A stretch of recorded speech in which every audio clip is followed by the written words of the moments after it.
Yeah, welcome to another episode of Get Paid, your one-stop shop for all things fantasy, gambling, and daily fantasy. We are proud partners of Underdog Podcasts. You can find us on Podcast One and streaming on YouTube at youtube.com/The Underdog. You are listening, as usual, to Sean and Brad. Brad, how you doing, my man?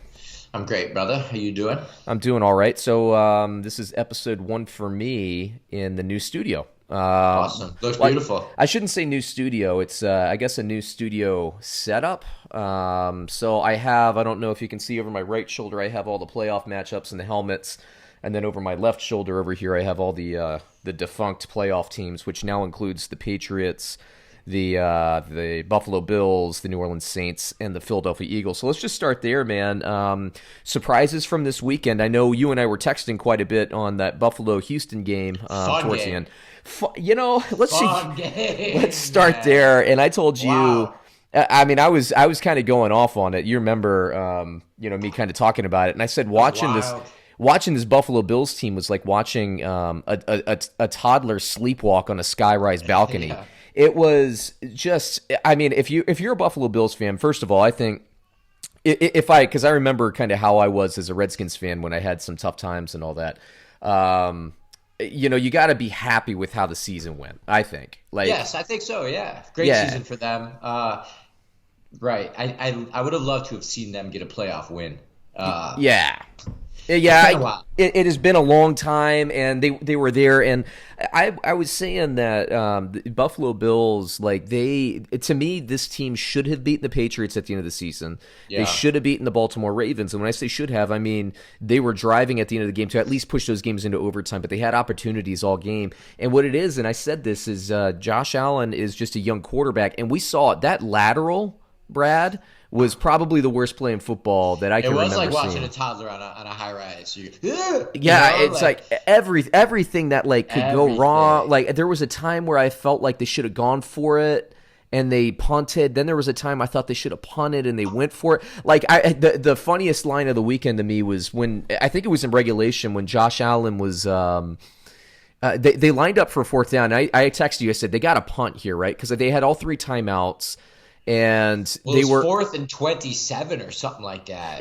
Here's the thing: is it was 4th and 23, and I was like, they'll take the penalty and they'll take the extra room and they'll kick it. And this is, mind you, they were in field goal range, and then they took like 2 sacks or had a sack and a penalty. I can't really remember. And then they took the penalty, and it went to from 4th and 23 to 4th and 27. So I guess it was a 4.2 yard penalty. I don't know why it only went up there. I'm guessing the graphic was wrong to begin with. But anyway, it was 4th and 27. And they still went for it. I mean, I don't know what the percentages are there, but it was weird. The whole thing was weird. And he got sacked on that play, which is ultimately the last thing you want to have happen.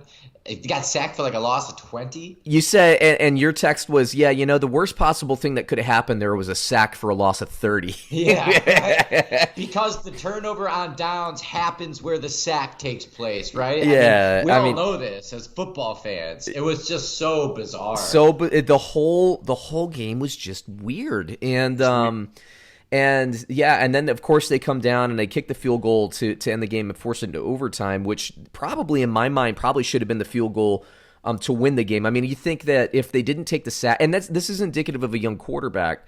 But then, I mean, that run in lateral was just the weirdest. That was weird thing. Right, in all the moments. Yeah. And I told you, a guy we used to work with that was on our work flag football team. I'm like, this is exactly how this guy would play football. It's just like running with like a chicken with his head cut off. Now, here's the thing: is like I'm not trying to I like him though. Exactly, and that's what I was going to say.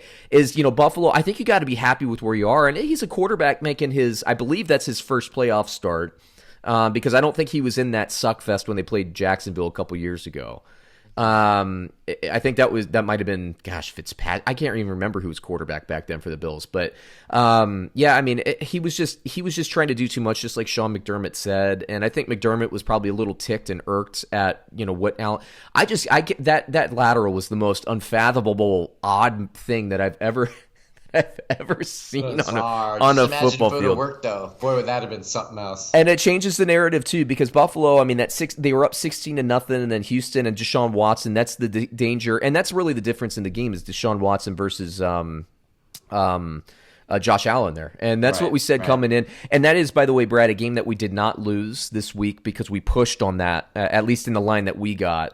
And I was Right. I was 2-1-0, and you were 1-2-0. Because So far from my playoff yeah, I dominance, know, right? that went out the window fast. Well, let me close up Buffalo, and then we'll talk a little bit about Tennessee, New England, because I never did any recap on the channel or anything like that. So this is as good a time as any. But Buffalo, I think you got to be really happy with where you are. If you have a quarterback, if Josh Allen was magically like, 5-year career, Josh Allen, 6-year career, he probably wins that game. If Buffalo, if you had, Yes, I agree. It reminded me a lot. I probably said this to you I remember like Brett Favre when he first got into the oh yeah, playoffs. It was a lot of great playing, but it was more like it just wasn't buttoned up. It was very chaotic, and you never knew what you were going to get, and there wasn't a lot of focus and calmness. And I saw that out of Allen, kind of the same erraticness to the entire scope of the game. I got to say, I'm looking at myself in the camera now, and it's really irking me that I don't have the playoff matchup here. I have to lean. Can I do the whole show like this? Everyone knows it's there. Yeah, it's there. It's there. I also, with apologies to about 4 of the teams, the Tennessee Titans is outdated. The New York Jets, who I have over here, is outdated. I think the Rams are outdated. These stupid NFL teams. Now I got to spend $100 on football helmets for teams I don't even care about. I know. But it's my obsessive compulsion there. But who's up there? Who's up there besides the Cowboys? You see the Cowboys on the second row? Who's the one that they're hiding? Whose helmet is that? That's the Oakland Raiders. Oh, okay. So what I did was, because usually I would have AFC and NFC, and I had like all the standings and everything, but I thought it's the playoffs. Let's give some love to the playoff teams, and then let's hide everybody else. So in theory, you shouldn't even be able to see the ones over here.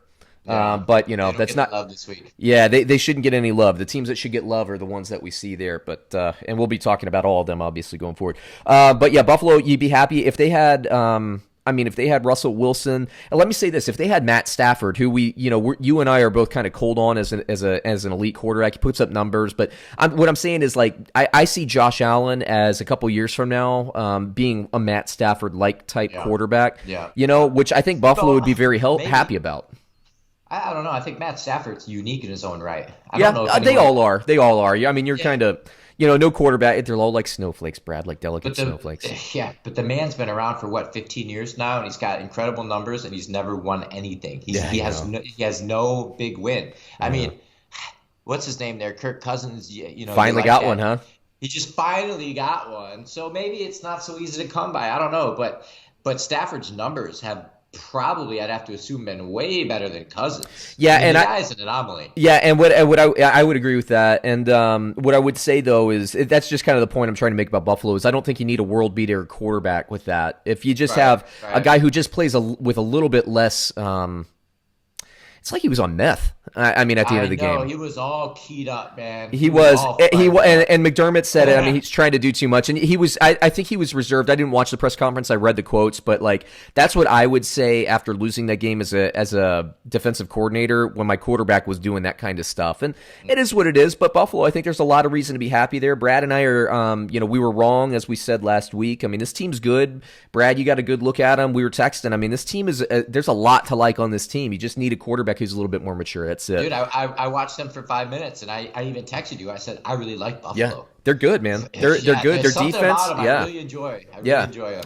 And then Houston, I don't feel warm and fuzzy if I'm a Houston fan. They should have lost that game, but they won, and they're moving forward. They're going to be playing Kansas City. Houston's MO, man. I mean, Deshaun Watson, he's always pulling rabbits out of the hat, right? I mean, it's kind of like. Let me say this: if you just play with a lead and win a game, if you traded the quarterbacks in this game, Buffalo would win the Super Bowl if they had Deshaun Watson today, and that's where we're at. But it is what it is. You mentioned Kirk Cousins, so let's jump ahead. I was going to talk Tennessee, New England next, but Minnesota, New Orleans. I think that surprised both of us. Now I got that pick right, and you might have gotten that. No, you picked New Orleans. I thought New Orleans would blow the doors off Minnesota. You did, and I thought New Orleans would win by 4, so I hit the bet. You didn't, but we were both wrong on the pick. And I'll say this, man. Like I had myself a weekend. My wife was out of town, so I had my kids. So I was running around. I had the games recorded, so I didn't get to watch a lot live, but I did get to see the end of all the games. Kirk Cousins, I'm just so happy. First of all, like, I know you're an NFC North guy, you're a Green Bay Packers fan, so you don't have any love for the Minnesota Vikings. But for me, I've never had any, growing up a Redskins fan, I never really cared about the Vikings one way or another. I'm happy for the city of Minnesota, and having watched and experienced that Kirk Cousins thing firsthand while I was still a Washington Redskins fan. I am no longer a Redskins fan for reasons we've talked about and I'm not going to get into. But I'm just happy for Kirk Cousins because, he gets the contract. Everybody nails him for it. The Redskins could have extended him for $15 million a year, and they wouldn't do it because they're so poorly run. He deserved about, I would say, that $20 million when they weren't giving it to him. I thought, given the stats he was doing and what he was doing with Gruden, he goes over. I thought he was overpaid. I think everybody thought he was overpaid. But, you are worth what the market bears, and the Minnesota Vikings gave him that money. 2 or 3 games into the season, I was even criticizing Cousins. And I'm I'm not quick to do so. Not because of bias, just because I think he's an average NFL quarterback I think he's probably in the top 15, somewhere in that range. I think you'd probably have to put him at 15. And at this point, I would have to say, I mean, we'll do this after the season when we have less actual game action to talk about, but I want to do a quarterback ranking for us and maybe put a composite together out there. But I've always been a little higher on Cousins. You've always been a little bit lower, but we both kind of agree that we don't think he's elite, but he'll put up nice numbers for you. And he can make the throw.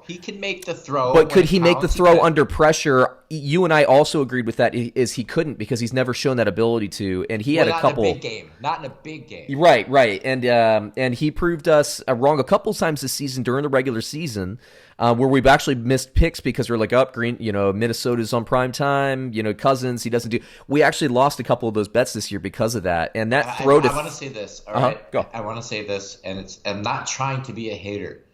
Minnesota has an incredible roster. They are built from head to toe, in my opinion. They're very strong. They're very sturdy. They're big where it counts. The wideouts are fantastic, and I think he is actually the weakest part of that entire team. Put Deshaun Watson on that team. What do you think you're going to get? What do you think? I don't think they get appreciably better. But I would say let's talk. We were just talking about Buffalo. I would say the same is true with Buffalo. The weak point in that team is Allen, and so I think Buffalo's defense is better than Minnesota's. I know Minnesota would probably. Okay, all right. Minnesota fans would argue, but I think NFL fans would probably. Well, I don't even know about that because Buffalo doesn't get a lot of respect still nationally. I find Minnesota to be very balanced. I think they're balanced. I think they had. I think that some of their defense is living on just past performance. Like I think this year they weren't as good specifically at covering wide receivers. That's why I thought that Mike Thomas and Drew Brees were going to have a really nice game. And I'll say Minnesota really stepped up defensively. They did. Drew Brees play well. He might have had his worst game in years. He looked off. I texted someone. I said, all of a sudden, Drew Brees looks old. Yeah, out of nowhere. And I credit Minnesota for that more than I criticize Drew Brees for it, man. Like he looked like he was having a tough game, and you got to credit Minnesota. And they're the only team that basically put a dent, I feel like, into Michael Thomas this year. So they just played a great game, and that throw at the end of the game, not only to Thielen to set him up, but to actually punch it in.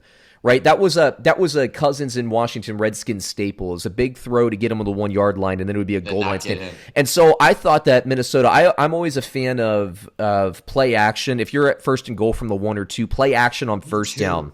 Has it ever not worked? Yeah, I know, right? Or it's like the double move. Every time someone scores a touchdown, it's on a double move. On a first down, have your especially a run first team like Minnesota. First down, you have Irv Smith. Don't even use Kyle Rudolph. Have Irv Smith, feint a block, then head out, and I think that probably would have worked. But second down, then they run again, and now it's third down from the 5, and you're looking at a field goal. Punting or kicking off then, and Drew Brees has a chance to put the game away, and he's in four-down territory. They have to move the ball down the field and score. So like that, I felt like Minnesota needed the touchdown there to win the game. And wouldn't you know it, Cousins throws the best fade I've ever seen him throw to Kyle Rudolph. Now, Kyle Rudolph, I know if you're a Saints fan, you think he pushed off, and I actually agree with you, he pushed off, but that's the route that Michael Irvin made famous. They just don't call it. And it's really, something about that. Like, I wouldn't have overturned it, but I thought that I really thought that based on pressure, Riveron, being Al Riveron, that's a touchdown all season, that he was going to overturn it in the playoffs. Yeah, right. I thought that was going to happen, and unfortunately for Saints fans, it didn't. Fortunately for Minnesota, I think, that's a touchdown all season long. It really is. But interestingly enough, later that night, I saw a reception by somebody on the Eagles where it was the same exact thing. I think he might have used two hands, but it was the same exact play, and they called it pass interference. That just goes to show you Here's what I don't understand is we all say he pushed off, right? I say it, you say it, everybody else says it. So if he pushed off, what are we even talking about? But let me say this. So again, growing up as a Redskins fan, I watched for a decade Michael Irvin pushing people off to create the space, and they never called it. So at some point, you just got to say it's not a penalty, and it's not a penalty because they just never call it. Now, by the book, is it a penalty? Sure, I think it was. I mean, it was a full extension of his hand. And I'll say this: the Saints' defensive, it was a full extension, and the defender was moved and put out of position as a result. Now, the defender here, I'll argue the other way, the devil's advocate here. The defender also, when he pushed his hand, the defender also grabbed his hand to try to pull it down. Yeah. Now, it didn't impede him, but the defender tried to interfere with him too. So then you just do you categorize that as hand fighting? Well, maybe that's why they didn't call it, because if the two of them are doing it, then it's almost jostling for position as opposed to pushing. Yeah, I feel like it's kind of like, I feel like it should be like the NBA. If you get a full arm lock or a two-handed push or a full arm lock, I think it should be a penalty. But the reality is, in today's NFL, it's not called as a penalty. And because I'm not a Saints fan or a Vikings fan, as an NFL fan, I just it is what it is. The thing is I think everyone is saying the same thing, and I'm saying it. He pushed off. Yeah. That's a penalty. But at the same time, maybe it shouldn't have been called. But why? Yeah, right? I know. Right? It's just I don't hate that it wasn't called. Yeah. I think it could have been, but probably should have not been called, even though he did do it. Yeah. It's a weird thing. Weird. Yeah, it is. And if you're a Saints fan, obviously you should say it should have been called, or at least reviewed in New York. Those guys. I don't really have a great argument. I'd be really ticked off if that were my team. I don't have a lot of pity for them in this sense. Drew Brees did not play well all day long. Yeah. He just didn't, right? So it's all right, it's kind of your fault you haven't beaten this team. Let's slow down a little bit on how well the Vikings played. They only scored 20 points. That's not great, and you would assume that New Orleans would be able to beat a team that only scores 20 in their own house. Right. Let's move it back to – actually, let's finish with Tennessee, New England. So let's talk Seattle, Philadelphia. I don't think there's a lot to talk about here. That's the pick that I got wrong. When Wentz went down, the game was over. Finished. End of story. And Seattle didn't play that great either. No, and I think look, and you can. It doesn't matter because it is what it is. But I think if Wentz had played that game, if Philadelphia wins that game, I really believe that. I think so too. Maybe you never know, but you never know. A far better chance, obviously. You never know. So I think Philadelphia would have covered, in my opinion, for an NFL bet. That's a bad beat. When the quarterback goes down that early. Weirdest thing for Carson Wentz, as good as he is and as good as his reputation is in the league, he's now played about 10 minutes of football in the postseason. I am over this guy. What a all of a sudden, snake-bitten guy, right? By this guy. Yeah, come on already. And Russell Wilson, continues to win games. For me, he along with if I had an MVP vote, I would probably split the vote between Russell Wilson and Lamar Jackson. Maybe I give it to, but what I'm saying is Russell Wilson, he's being overshadowed so much this season by what Lamar Jackson's done, and I think maybe fairly so. Right. And Lamar Jackson, by the way, Brad, I was looking over his stats and everything. He actually led the league in passing touchdowns on top of everything, 36. Wow. So it's not that he doesn't deserve it. However, I will say this. Is that I think the roster for Baltimore is far more. That's why than Seattle's. So when you come down to most valuable, are you really going to focus on the word valuable for their team? Then it would have to be Russell Wilson. Yeah. Or it's a tough. I'll be honest with you. I think if Lamar Jackson played quarterback for the Seattle Seahawks, I still think they'd be a playoff team. So it's hard. It's hard. What you need to follow up this conversation with is MVP, and then talk about Offensive Player of the Year, which are two different. Like, you could give Offensive Player of the Year award to Aaron Jones. The guy had 20 touchdowns, right? Yeah. But Most Valuable Player, that's a different subject. You know what's funny is I saw some, because the actual award hasn't been picked yet, but I saw, some pundits out there and they're like, oh, here are my awards. And people are giving the Offensive Player of the Year award to Michael Thomas and all that stuff. And I'm like, okay, I mean, I guess that you can reward him, but to me, it's Lamar Jackson is definitely the Offensive Player of the Year. But then couldn't you always give the MVP award and the Offensive Player? Because most of the time the MVP isn't a defender, right? Yeah. Fair enough. Yeah. Okay, last game, just because that Seattle game, once Wentz went out, it was over with. And kudos to DK Metcalf and all that. I hear Marshawn Lynch will play more against Green Bay, but we'll talk about that game in a bit. Tennessee versus New England, Brad. What a game that was. I actually didn't get to watch it. Oh, you didn't? That's unfortunate because I had to step out. Tennessee, man, they just punched New England in the mouth all game. And what I thought would happen was New England would figure out a way to stop Travis Henry. There was no stopping Travis Henry. And let me say this, like, if you're... He's awesome. You and I were texting, you're like, all of a sudden... No, it's Derrick Henry. What did I say? Travis Henry. Oh, yeah, Travis Henry, I think, is dead. Seriously, I think he is. Derrick Henry, right? It is 100% Derrick Henry because I think Travis Henry is running up in the afterlife. He's playing celestial football. That's wrong. Travis Henry. I think Travis Henry used to play for the Titans, though, if I'm not mistaken. So I thought he was Bills. Well, he was, but I think he ended his career with the Titans or something like that. I don't know. But anyway, whatever. It is Derrick Henry. And he ran over him all game long. He's awesome. He is so good. He is so good. And I think that shows you about, I think it was Malarkey was the previous head coach there. I always thought that, I was like, why aren't you using him at all in the passing game? Are his hands that bad? And you saw on the screen pass that he took. Like, the Titans just abused New England all game long, and they deserved to win the game. And what Vrabel did at the end of the game when he did you hear about the milking the clock controversy there, Brad? I heard about it. I don't know what exactly happened. Okay, so for you and for anybody who isn't familiar with this, what ended up happening is the NFL rule is basically the clock stops after a penalty if you're within 5 minutes of the game being over. Okay, if you're outside of, so like let's say there's 10 minutes left in the fourth quarter, you can essentially take a delay of game penalty and it resets the play clock and the clock runs. So what ended up happening is at about 6.5 minutes, give or take a few seconds, left in the fourth quarter, Vrabel was at about the 36-yard line. So his decision was to punt because his defense was dominating all game, and they were up at that point 14-13, or they could kick the field goal, like a 51-yard field goal, or they could go for about a 4th and 3, 4th and 4, give or take. So those were his decisions, and he wanted to punt. And Romo on the broadcast team, and me, by the way, I was like, you got to go for it here.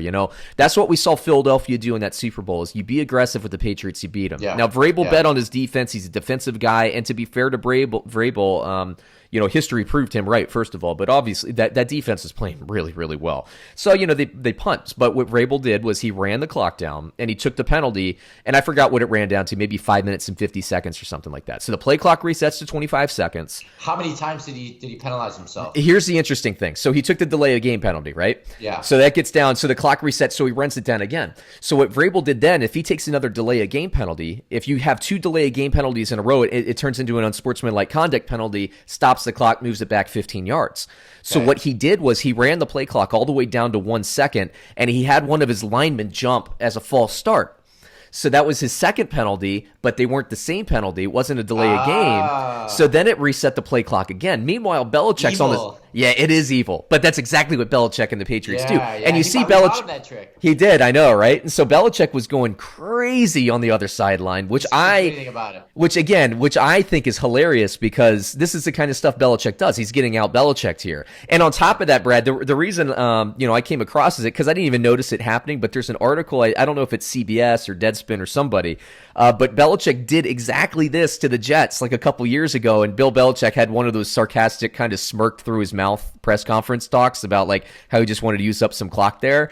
But when it was happening to him, of course, it's like the biggest travesty in the world. It was funny. It was funny in that respect. And It's just funny to me, karma, what goes around comes around, and the Patriots are kind of getting it this year. All of their dominance over the last couple of years, the karma's coming around. Like, people think the dynasty is ending, and in the moment it does, someone actually Belichick's him. You know what I mean? No. Belichick's him right into the boards. And here are two odd things here, Brad. So after that, the clock gets down to about 5 minutes and like 10 seconds. And it's funny because the officials are going over to Vrabel and kind of telling them that, like, oh, come on, run the clock. This is what I interpret it as. Come on, run the clock. And Vrabel's just telling the officials, get out of my face, essentially. He's like, he's over it. You can tell the officials are like, you shouldn't do blah, blah, blah. And he's like, I know, I got it. I understand. Go, he knew what he was doing. He was running the clock down.